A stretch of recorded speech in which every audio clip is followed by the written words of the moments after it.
ஆடி குடியரசுத் தலைவர் வர போய் சிபாரிசு பண்ணி கெஞ்சி அவர் மன்னிப்பு கொடுக்கணும்னு கேட்டுக்கிட்டு இருந்தாங்க. ஆனால் இவன் அதை பற்றியும் கவலைப்படல. அவனுக்கு அந்த அளவுக்கு மனசுக்குள்ள உள்ளத்துக்குள்ள இந்த அக்கிரம செயலின் தூண்டுதல் இருந்தது. அப்ப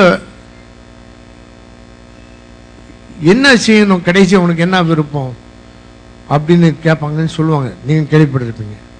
அப்பயும் ஒரு வெறியோட தான் அவன் பேசியிருக்கிறான். இப்படிப்பட்ட குழப்ப சூழ்நிலையில் இருந்த போது அந்த தேதி குறிக்கப்பட்டு விட்டது. இந்த நாளிலே மத்தியானத்துக்கு மேல தூக்கு தண்டனை நிறைவேற்றப்படும் என்று. அப்படியே பயம் வந்து விட்டது. அது முந்தின இரவு பெரிய குழப்பம்.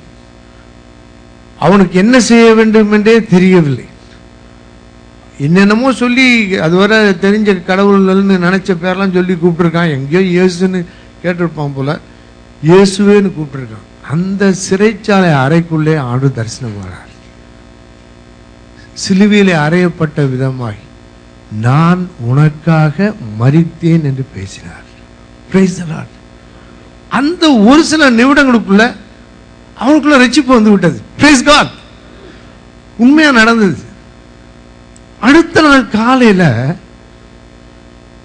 இயேசு என்னை மன்னித்து விட்டார், எனக்கு விடுதலை கிடைத்து விட்டது அப்படின்னு சந்தோஷமா சொல்றான். சிறைச்சாலை அதிகாரிகளுக்கு பெரிய குழப்பம். எப்படி ஆப்போசிட்டா ஒரே ராத்திரி மாறிவிட்டான், இதெல்லாம் அவங்களால நம்ப முடியல. சில சமயத்தில் சில கைதிகள் பெரிய ஒரு குழப்பத்தில் வெவ்வேறு விதமாக பிஹேவ் பண்ணுவாங்க அப்படின்னு அவங்களுக்கு தெரியும். அப்படி என்று விட்டு விட்டார்கள். ஆனால் மதியம் பிரசிடென்ட் அந்த குடியரசுத் தலைவர்கிட்ட அந்த குற்றத்தை மாற்றும்படி, அதாவது ஆயுள் தண்டனையாக குறைக்கும்படி ஆர்டர் வந்தது. Praise God. இவன் மரணத்துக்கு பாத்திரவான், இவன் மறிக்க வேண்டும் என்ற அந்த ஆணை மாற்றப்பட்டு ஆயுள் தண்டனையாக குறைக்கப்பட்டது.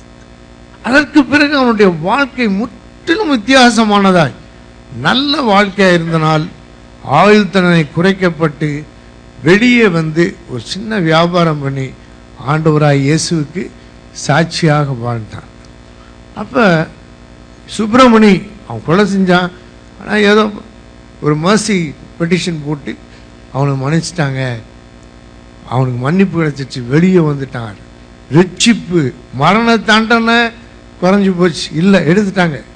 சிறைச்சாலையிலேருந்து என்ன கிடைச்சது, விடுதலை கிடைச்சி. ஆனால் சொல்றவங்க என்ன சொல்லுவாங்க, என்னதான் இருந்தாலும் கொலைகளை பண்ணி இவன் ஜெயிலுக்கு போனவன், ஆனால் இறக்கப்பட்டு மரண தண்டனை கிடைச்சது. ஆனால் நீதிமானாக்கப்படுதல்ன்றது அதை விட மேலானது. Price the Lord. இதெல்லாம் மறுக்க முடியாது.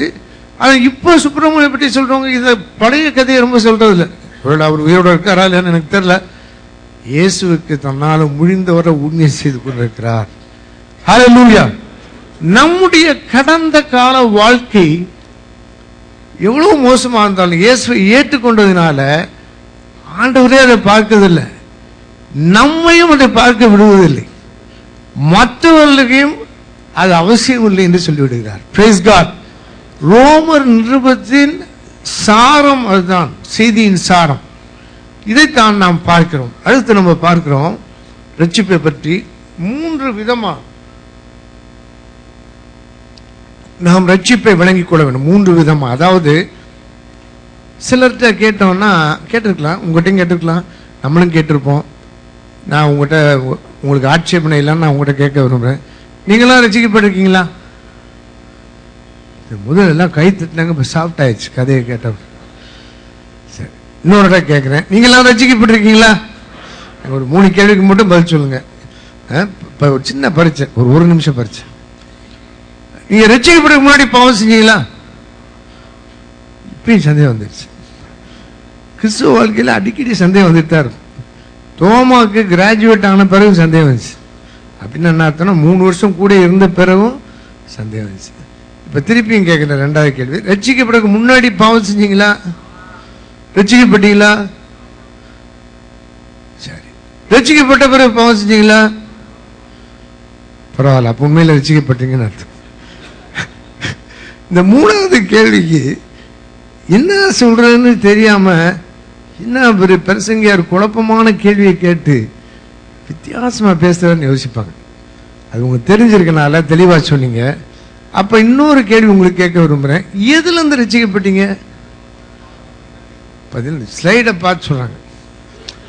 அதாவது பார்த்துக்கிட்டே பார்க்காத போல சொல்றோம்ல, அது ஒரு கிருபை. Price the Lord. அதுக்கு பேர் தான் தியானம். அது இந்த மாதிரி சர்ச் சர்வீஸ்லையும் செய்யணும், தனியாகவும் செய்யணும். பைபிளை பார்த்துட்டும் பார்க்காத மாதிரி யோசிக்கிறது தான் தியானம். சொல்லிட்டீங்க, எனக்கு ரொம்ப சந்தோஷம். இந்த 3 சின்ன வாக்கியம் ரொம்ப முக்கியம். பாவத்திற்குரிய தண்டனையில் அந்த சுப்பிரமணி உதாரணம், அது ரொம்ப ஒரு எக்ஸ்ட்ரீம் எக்ஸாம்பிள். எல்லாரும் அந்த மாதிரி நம்ம போயிருக்க மாட்டோம். பெரிய பாவம் செஞ்சிடலாட்டியும் அந்த மாதிரி ஸ்டேட்டஸ்ல தான் நம்ம எல்லாரும் இருந்தோம். எல்லாரும் அப்படிதான் இருந்தோம். அது சுப்பிரமணியமா இருக்கலாம், யாரா இருக்கலாம், எல்லாரும் அப்படிதான் இருந்தோம். அவனுக்கும் நமக்கும் வித்தியாசமே கிடையாது தேவனுடைய பார்வையில். ஆனா தேவன் நம்ம என்ன பண்ணினார்? ரட்சித்தார். பாவத்திற்குரிய தண்டனையிலிருந்து ரட்சித்தார். அந்த பிரசன்டேஷன்ல பார்த்தோம், பாவத்தின் சம்பளம் மரணம். அதிலிருந்து ஆண்டவர் நம்ம என்ன பண்ணிருக்கிறாரு? ரட்சித்திருக்கிறார். ஹல்லேலூயா. ரெண்டாவது இது ரட்சிக்கப்பட்டிருக்கும். ஆனா பாவம் நமக்குள்ளதான் இருக்கு. பாவத்தன்மை, தண்டனை கிளியர் ஆயிடுச்சு, தன்மை உள்ளத்துக்குள்ளதான் இருக்கு. இப்ப நான் கிராம மக்கள் மத்தியிலையும் வேலை செய்யறேன். அதை படிக்க வசதி இல்லாதவங்க, அவங்களுக்கு எப்படி இதை சொல்லிக் கொடுக்கறது அப்படின்னா, இடது கையை இப்படி வச்சுக்கோங்க. நம்ம எல்லாரும் இப்படிதான் பிறந்திருக்கோம். அதாவது வலது கை நல்லது, இடது கை தப்புன்னு அப்படி நான் சொல்லலை. ஒரு உதாரணத்துக்கு, அதாவது ஒரு பாவத்தன்மையோட தான் எல்லாரும் பிறந்திருக்கோம். இப்போ பாவத்தன்மையோட பிறந்திருக்கனால எல்லாரும் மரித்த பிறகு எங்க தான் போவாங்க? நரகத்தான் போவாங்க. ஆனா இயேசு எனக்காக, என்னுடைய பாவங்களுக்காக எனக்கு பதிலாக சிலுவையில் பாடுபட்டு ரத்தம் சிந்தி மரித்தார், உயிரோடு எழும்பினார்னு விசுவாசிக்கும் போது நமக்கு இன்னொரு காரியம் நடக்குது. இடது கை வச்சிருந்தேன், இப்ப மைக்க பிடிச்சிருக்கேன், வலது கை, அதாவது இன்னொரு தன்மை நமக்குள்ள உருவாது. Price the Lord.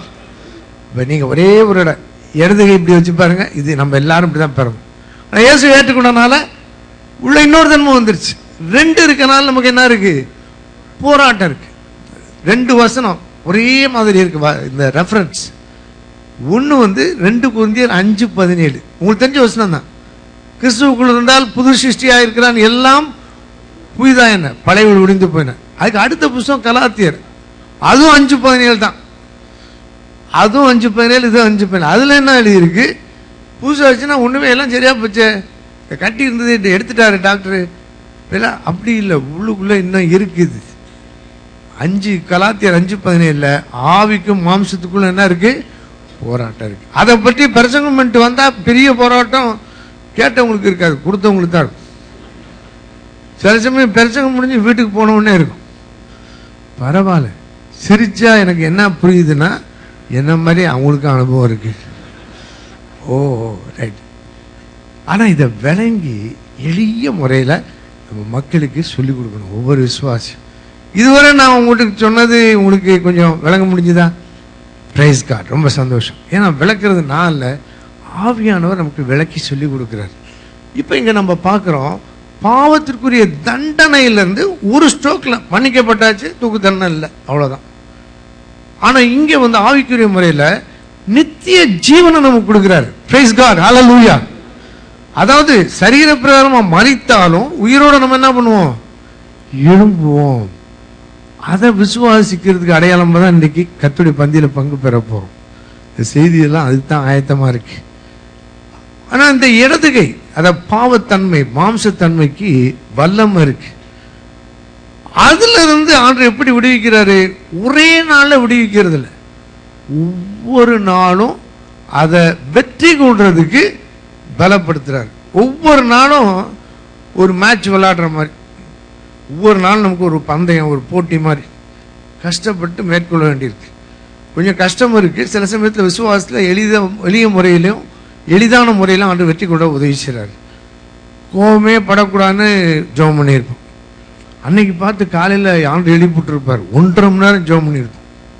ரொம்ப சந்தோஷமா ஜெபம் பண்ணி முடிச்ச உடனே பிள்ளைகளை வேகமாக புறப்பட வச்சு அனுப்பணும். பையில எல்லாம் சரியா இருக்கான்னு